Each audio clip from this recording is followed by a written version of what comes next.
नमस्कार. स्वादगुरू रेसिपीजमध्ये तुमचं मनापासून स्वागत आहे. तिळगुळ घ्या, गोड गोड बोला. संक्रांतीनिमित्त आज आपण साठोऱ्या बघणार आहोत कशा बनवायच्या ते. आता आपण इथं तिळ घेणार आहोत. तर तिळाच्या साठोऱ्या बनवायच्या आहेत आपल्याला. तर आता इथं मी या वाटीने मापून 1.5 वाटी तिळ घेणार आहे. कारण तर काय होईल, आपल्याला जर मापून घेतले तर आपल्याला गुळाचा अंदाज येतो.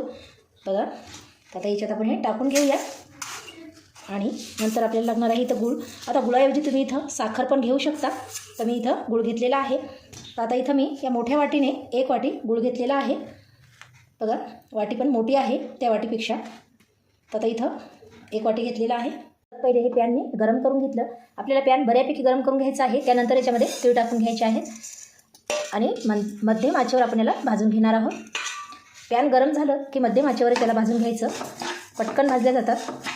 आता आपण याला 10 मिनिट मध्यम आचेवरच भाजून घेणार आहोत. आणि तीळ भाजायला लागले की याचा आवाज येतो आणि रंग पण बदलतो. बघा, पॅन गरम असल्यामुळे पटकन असे भाजले जातात आणि बुडाला लागणार पण नाही. तीळ भाजून घेतले. आता एका भांड्यामध्ये टाकूया आणि याला थंड करून घेऊया.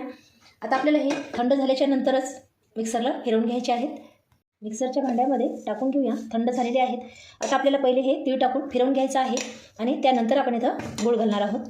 आपल्याला हे तिळासोबत गूळ घालून घ्यायचा नाही. तर इथं मी फिरवून घेतलं. बघा, आता इथं आपण तिळासोबत गूळ का टाकला नाही तर काय होते, गूळ जर टाकला नाही याच्यामध्ये तर तीळ साबीत असतात. म्हणून आपल्याला इथं आधी पावडर करून घ्यायचं, त्यानंतर याच्यामध्ये गूळ घालायचं आहे. आता हे तिळाचं जे माप आहे ते बघा, तुम्हाला मी वाटीने तर सांगितलेलंच आहे. पण जर वजनाने म्हणसाल तर पावभर तिळाला म्हणजेच 250 ग्राम तिळाला इथं तुम्ही गोड हवं असेल तर अर्धा किलो म्हणजेच 500 ग्राम तुम्ही इथं गूळ वापरू शकता. आणि थोडं फिकं हवं असेल तर मग कमी घातला तरी चालेल. आता याच्यामध्ये मी गूळ घालून घेते आणि बघा, मस्त असं तिळगूळ तयार झालेलं आहे. अगदी असं बारीक पावडर होतं. तीळ अजिबात त्याच्यामध्ये राहत नाही. आता हे काढून घेऊया याच्यामध्ये आणि पुन्हा राहिलेले फिरवून घेणार आहे मी. पुन्हा राहिलेले तीळ याच्यामध्ये मी टाकून फिरवून घेतले. आता याच्यामध्ये जायफळीचा थोडा तुकडा टाकणार आहे मी. बघा, अगदी छोटा घेतलेला आहे. जास्त वापरायचं नाही आपल्याला, कारण तर गुळाचा तिळगुळ आहे त्यामुळे याच्यामध्ये जायफळ ही हवी आणि स्वाद पण मस्त येतो. आता याच्यामध्ये 2 विलायच्या टाकणार आहे मी. बघा, 2च विलायच्या याच्यामध्ये टाकणार आहे. आता तिळाचं प्रमाण जास्त असेल तिळगुळाचं तर तुम्ही याच्यामध्ये थोडं वाढवून पण घेऊ शकता. आता हे माझा कमी आहे त्यामुळे मी इथं अगदी कमी घातलेलं आहे. मोठ्या टोपलीत टाकून घेऊया आणि याला मिक्स करून घेऊया. आता आपण एका बर्तनामध्ये विलायची आणि जायफळ घातलं होतं. तर आता हे पूर्ण असं मिक्स करून घेऊया. बघा, गुळाचं प्रमाण अगदी योग्य झालेलं आहे आणि तिळगुळ पण मस्त झालेला आहे. साठवरी बनवण्यासाठी आपण इथं कणिक मळून घेऊया. इथं गव्हाचं पीठ घेतलेलं आहे मी.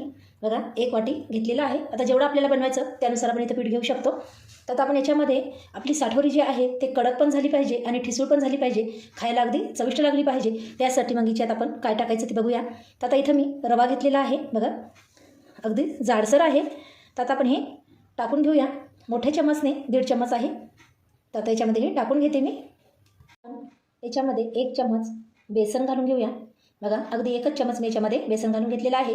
या पहिले आपण याच्यामध्ये रवा घातला. आता रव्यामुळे काय होतं, आपली जी साठोरी आहे तिला ताईटपणा राहतो आणि जे बेसन घातलेलं आहे त्यामुळे ठिसूळपणा येतो. म्हणून मी इथं बेसन पण घेतलेलं आहे. अगदी चवीपुरतं मीठ घालून घेतलं मी. तर पहिले मिक्स करून घेऊया. आपल्याला इथं मिक्स करायचं आहे आणि घट्ट कणिक मळून घ्यायची आहे. थोडं थोडं करून मी याच्यामध्ये पाणी टाकते आणि घट्ट मळून घेते.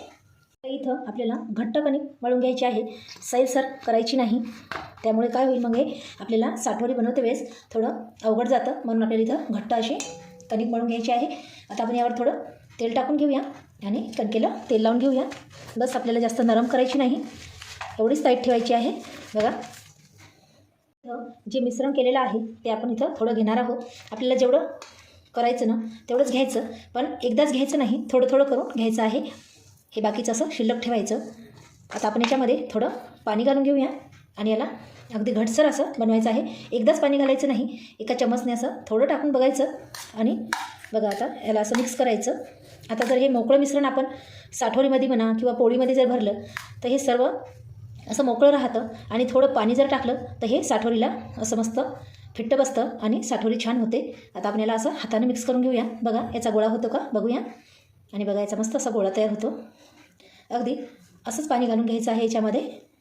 इथं छोटा कणकीचा गोळा घेतला आणि याला चापट करून घेतलं. असं थोडं अगदी वाटीसारखं बनवून घ्यायचं आणि त्यामध्ये आपण जे मिश्रण तयार केलं होतं बघा त्याचा मस्त असा गोळा तयार झालेला आहे आणि त्याच्यामध्ये टाकून द्यायचं. पाणी टाकल्यामुळे असा गोळा तयार होतो आणि याला असं फिट्ट बंद करून घ्यायचं. आता याला आपण लाटून घेतलेलं आहे. आता मस्त असं पॅक केलं आणि लाटून घेतलं. बघा जेवढी हवी तेवढी बनवून घ्यायची, पण जास्त जाड ठेवायची नाही, अगदी अशी पातळ बनवून घ्यायची आहे.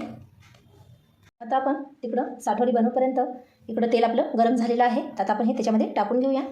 तेल आपल्याला इथं अगदी जास्त कडक करून घ्यायचं नाही, बस आपल्याला याच पद्धतीचं तेल गरम करून घ्यायचं आहे.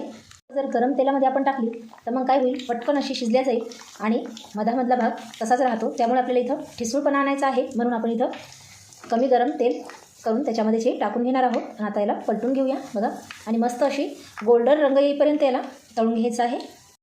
थोडं गॅस मी इथं वाढवलेला आहे. पहिले मंद आचेवर करून घेतला आणि आता आपण याला मस्त असं रंग बघा किती छान आलेला आहे. बेसन आणि रव्यामुळे मस्त अशी कडक पण झालेली आहे आणि आता हे थंड झाल्याच्या नंतर मस्त अशी ठिसूळ पण होते. बघा सर्व साठवडी मी तळून घेतल्या. बघा अगदी मस्त असा रंग आलेला आहे आणि खायला पण छान लागतात. एकदा तुम्ही बनवून बघा. आता प्रवासात जर चालल्या तर तुम्ही हे बनवून घेऊ जाऊ शकता. आता हे 5-6 दिवस टिकतात, त्यामुळे हे आधी जरी बनवून ठेवले आपण तरी मस्त अशा ठिसूळ राहतात. आता इथं जर तुम्हाला रवा घालायचा नसेल तर तुम्ही इथं स्किप पण करू शकता, पण रव्याने काय होते, जे वरचा भाग असतो तो मस्त असा कडक असतो. बघा छान आवाज येत आहे आणि क्रिस्पी पण झालेली आहे. बघू शकता तुम्ही, अगदी सहज अशी तुटल्या जाते.